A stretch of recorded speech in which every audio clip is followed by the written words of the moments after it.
Sebagian masyarakat Kabupaten Toba Samosir mencari nafkah dengan cara bertani. Beras yang dihasilkan di wilayah ini dipasarkan ke berbagai daerah di Sumatera Utara.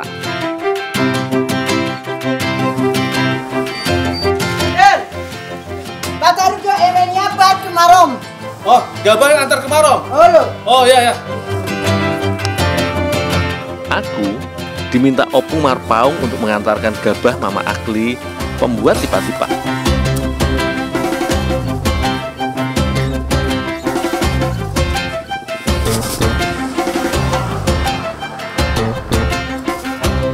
Saatnya berangkat.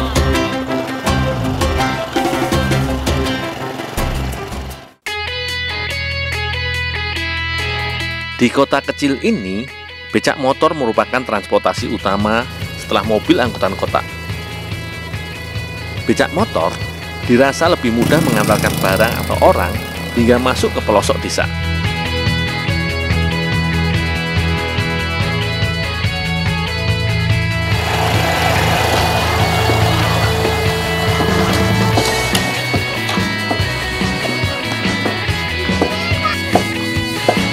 Bu, mau antar gabah ini Bu, padi.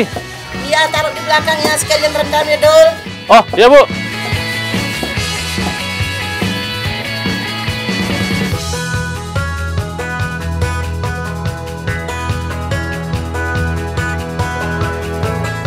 Tipa-tipa terbuat dari padi.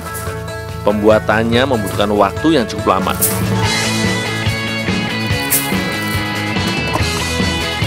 Pertama, padi direndam selama 2 hari agar teksturnya melunak. Setelah itu, barulah padi disangrai.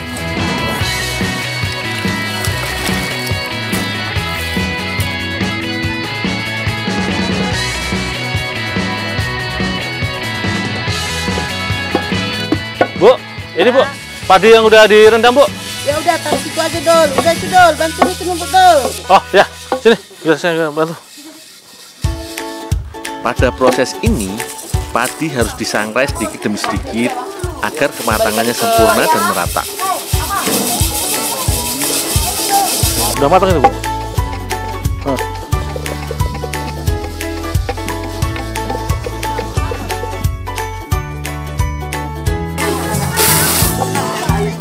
Setelah matang, dalam keadaan panas, padi harus langsung ditumbuk.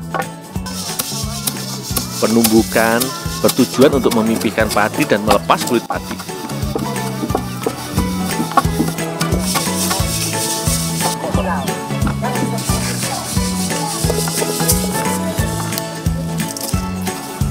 Bu, saya tabi ya Bu ya. Iya, tapi itu.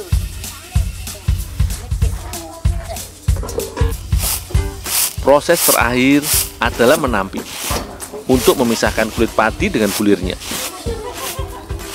Tipa-tipa biasanya dimakan dengan campuran kelapa dan gula. Seiring berjalan waktu, tipa-tipa juga kerap disajikan dengan buah segar dan susu. Kali ini akan aku kreasikan dengan campuran ubi.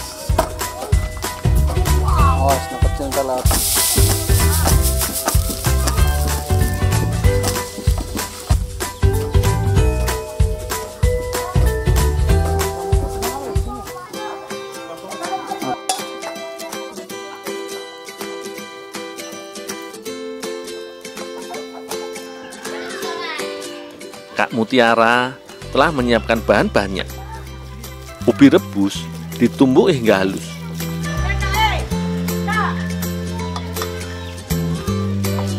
Ada tambahan tepung terigu agar adonan lebih merekat.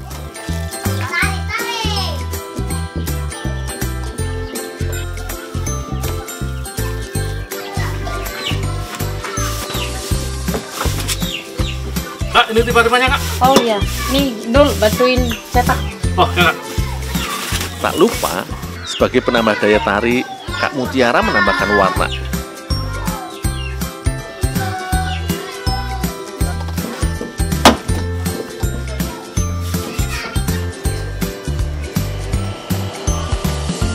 Ubi diuleni hingga kalis dan dibentuk bola.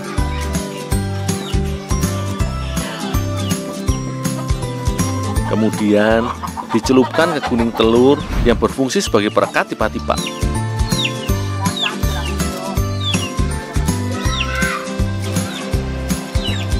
Jika sudah seperti ini, maka kue sudah siap di oven.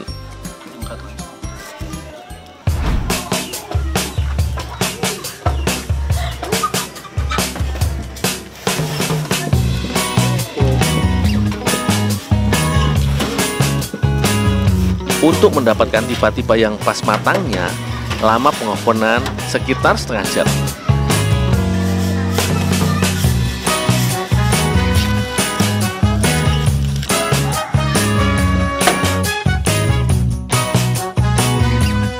Rasa renyah tipa-tipa berpadu dengan lembutnya ubi.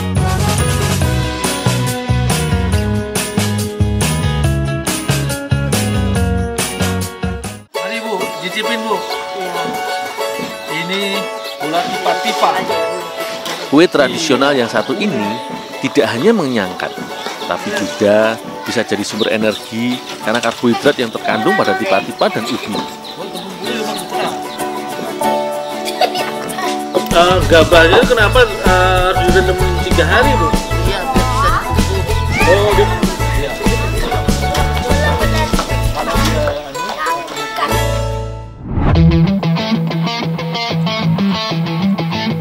Lur, keberagaman aneka flora dan fauna di tanah air menjadi salah satu faktor keberagaman kuliner Nusantara.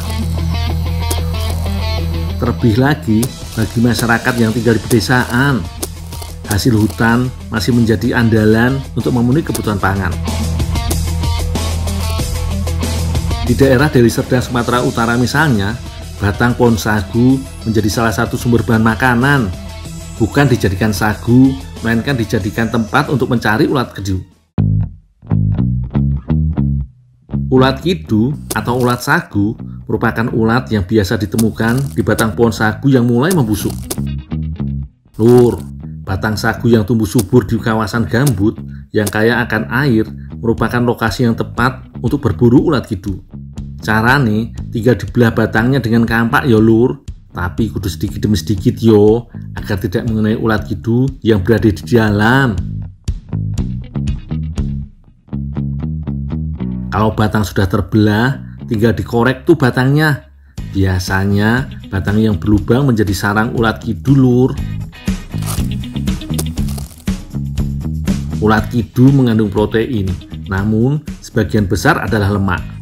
Selain itu, ulat kidu juga kaya akan asam amino yang baik untuk perkembangan otak anak.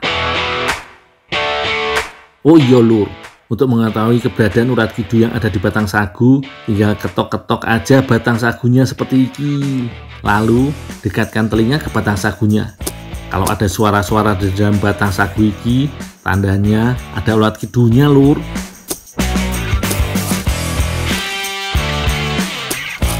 Ulat kidu iki butuh waktu 1 bulan untuk dapat berkembang di dalam batang sagu. Hal ini karena ulat kidu butuh waktu yang lama untuk berkembang biak dari mulai telur hingga menjadi ulat kidu. Sedangkan proses metamorfosis ulat kidu iki dari ulat menjadi kumbang dewasa butuh waktu sekitar 42 hari lur, sehingga kita membutuhkan waktu yang tepat untuk berburu ulat kidu.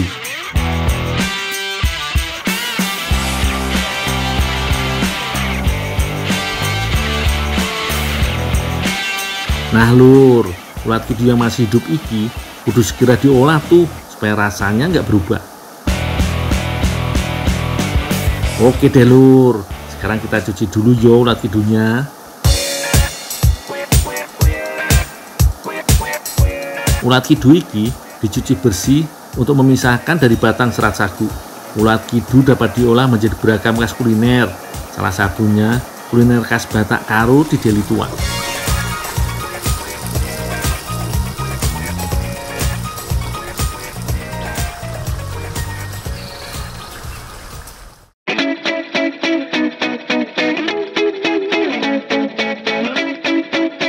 Untuk membuat sajian tradisional iki, selain ulat kidu, dibutuhkan juga daun bangun-bangun. Daun bangun-bangun kaya akan beragam nutrisi.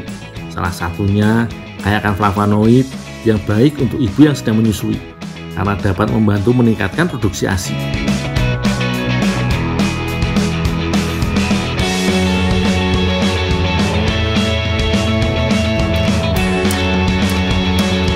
Bahan lain yang dibutuhkan untuk membuat bumbu masakan khas Karo iki ada jahe, bawang putih, bawang merah, kecombrang, dan kencur. Semuanya diulek yo sampai halus.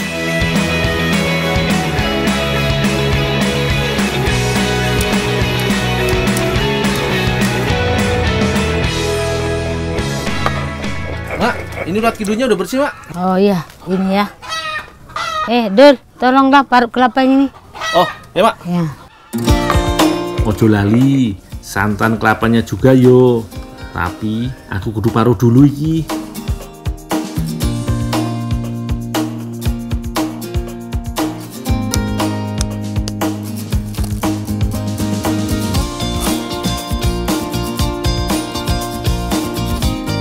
Memarut kelapanya pun masih menggunakan alat parut tradisional.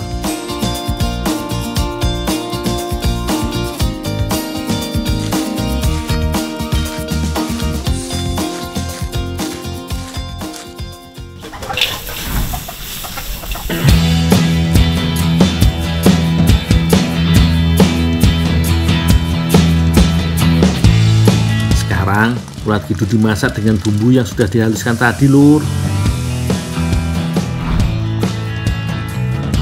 Lalu tambahkan perasan santan kelapanya. Sambil terus diaduk yo. Kalau santannya sudah mendidih, baru deh masukkan daun bangun-bangunnya.